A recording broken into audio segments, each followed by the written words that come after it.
और चलिए अब आपको दिखाते हैं कुछ और अहम खबरें रफ्तार से, खबरें सुपरफास्ट में।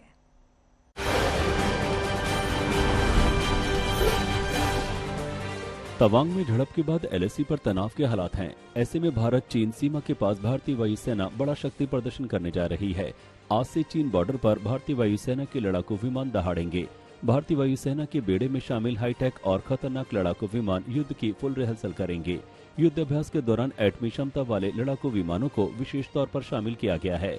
युद्ध अभ्यास में वायुसेना के लड़ाकू विमान, हेलीकॉप्टर और ड्रोन शामिल होंगे। ये युद्धाभ्यास वायुसेना की पूर्वी कमांड करेगी। जानकारी के मुताबिक वायुसेना का ये युद्ध अभ्यास जिन 4 एयरबेस पर होगा उनमें तेजपुर, चाबुआ, जोरहट और हाशिमारा शामिल हैं। युद्ध अभ्यास का मकसद है चीन को बड़ा और कड़ा संदेश देना।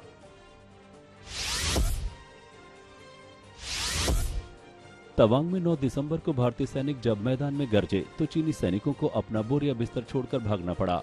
चीनी सैनिकों को खदेड़ने के बाद भारतीय सैनिकों ने वहां से कुछ चीजें बरामद की। इनमें स्लीपिंग बैग और कुछ उपकरण शामिल हैं। सूत्रों के मुताबिक ये तस्वीर उसी स्लीपिंग बैग की है जो बेहद ठंडे तापमान में खुले में रहने के लिए चीनी सैनिक इस्तेमाल करते हैं। चीनी सैनिक यांगसे क्षेत्र से भागते वक्त कुछ कपड़े भी पीछे छोड़ गए।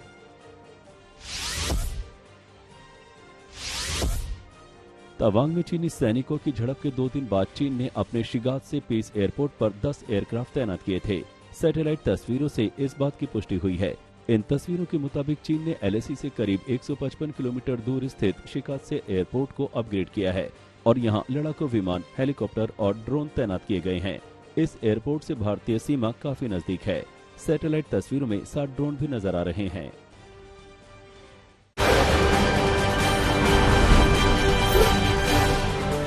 चीन को लेकर आज फिर संसद में हंगामे के आसार हैं। विपक्ष लगातार तवांग में हुई झड़प पर चर्चा के लिए अड़ा है। कल विपक्ष ने इसे लेकर सर्वदलीय बैठक भी बुलाई है। वहीं सरकार का कहना है कि ये देश की सुरक्षा का मामला है जिस पर संसद में चर्चा नहीं की जा सकती। कल हंगामे के बाद दोनों सदनों को स्थगित किया गया।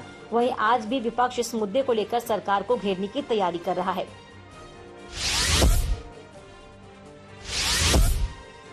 बिहार के छपरा में जहरीली शराब से हो रही मौत को लेकर खूब सियासत हो रही है। बीजेपी नीतीश सरकार से जवाब मांग रही है तो नीतीश कुमार आग बबूला हो रहे हैं। बीजेपी विधायकों ने विधानसभा में सरकार के खिलाफ हंगामा किया तो मुख्यमंत्री ने चुप रहने की नसीहत दी। नीतीश कुमार के रवैये पर बीजेपी विधायकों ने नाराजगी जताई और कहा कि नीतीश हिटलर की तरह बर्ताव कर रहे हैं। इस बीच छपरा में मौत का आंकड़ा लगातार बढ़ता जा रहा है। डिप्टी सीएम तेजस्वी यादव ने कहा कि बीजेपी सरकार के वक्त भी शराब से मौत हो रही थी। वहीं बिहार के मद्य निषेध मंत्री कह रहे हैं कि जिन राज्यों में शराबबंदी नहीं है मौत वहाँ भी होती है।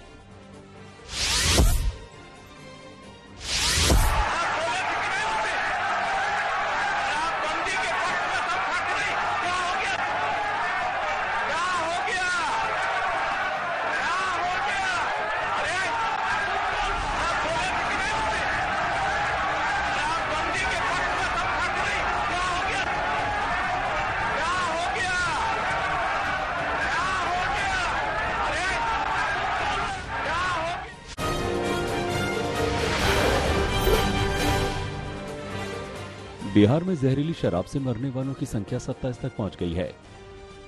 रात 11 बजे छपरा के अस्पताल में एक शख्स ने दम तोड़ा। सारण जिले के मशरक और इसुआपर में मौतों का सिलसिला लगातार जारी है। जहरीली शराब पीकर बीमार हुए घोगिया गांव में रहने वाले पिता पुत्र की भी इलाज के दौरान मौत हो गई। अब तक हुई ट्रेजेडी में मरने वाले ज्यादातर लोग मढ़ोरा, मशरक और इसुआपुर गाँव के रहने वाले हैं। शराब कांड में मौतों को लेकर नीतीश सरकार विपक्ष के निशाने पर आ गई है। आज दोपहर 2 बजे विधानसभा से सभी विधायक छपरा तक कूच करेंगे।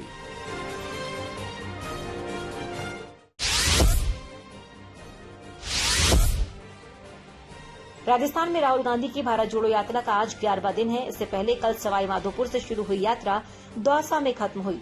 राहुल के साथ आरबीआई के पूर्व गवर्नर रघुराम राजन ने भी पदयात्रा की और फिर वो कांग्रेस में शामिल हुए। यात्रा के दौरान राहुल ने अर्थव्यवस्था को लेकर मोदी सरकार पर निशाना साधा। उन्होंने कहा कि देश के 100 पूंजीपतियों के पास आधी हिंदुस्तान की आबादी जितना पैसा है। नरेंद्र मोदी भी इन्हीं के इशारे पर काम करते हैं। जो ये कहते हैं वही काम मोदी करते हैं। 16 दिसंबर को राहुल की भारत जोड़ो यात्रा के 100 दिन पूरे हो जाएंगे।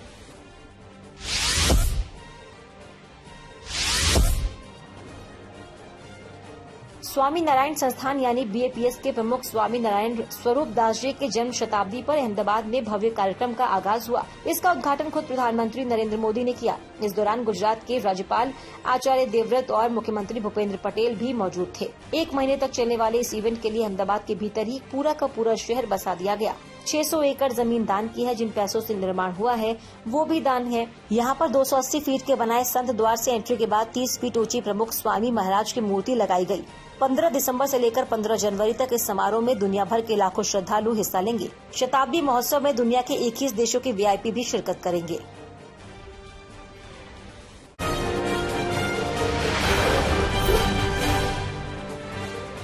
दिल्ली एम्स सर्वर हैकिंग मामले में चीन की साजिश सामने आ रही है। स्वास्थ्य मंत्रालय के सूत्रों के मुताबिक एम्स के सर्वर पर चीनी हैकर्स ने अटैक किया था।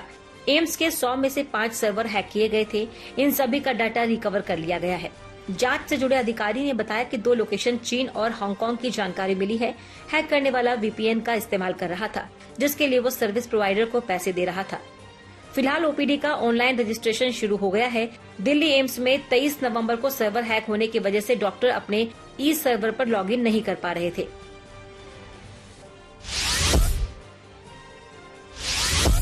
वरिष्ठ नागरिकों को रेल टिकटों में मिलने वाली रियायत फिलहाल शुरू नहीं होगी।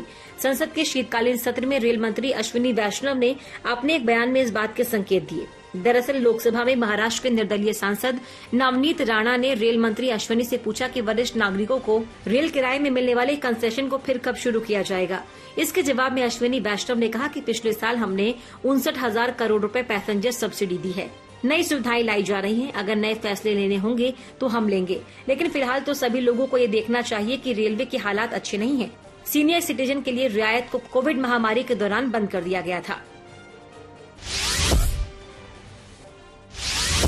नवंबर में थोक महंगाई दर में बड़ी गिरावट दर्ज की गई। सरकारी आंकड़ों के मुताबिक होलसेल प्राइस बेस्ड इन्फ्लेशन 5.85% पर आ गई। ये 21 महीने का निचला स्तर है। इससे पहले फरवरी 2021 में महंगाई दर इससे कम 4.83% पर थी। वहीं पिछले महीने की बात करें तो अक्टूबर में ये 8.39%, सितंबर में 10.70% पर थी। पिछले साल नवंबर में WPI 14.87% रही थी। थोक महंगाई दर में गिरावट की मुख्य वजह खाद्य महंगाई में गिरावट है, जो 22 महीने के निचले लेवल 2.17% पर है, जबकि अक्टूबर 2022 में खाद्य महंगाई दर 6.48% पर थी। वहीं फूड इंडेक्स महीने दर महीने 1.8 पर आ चुकी है।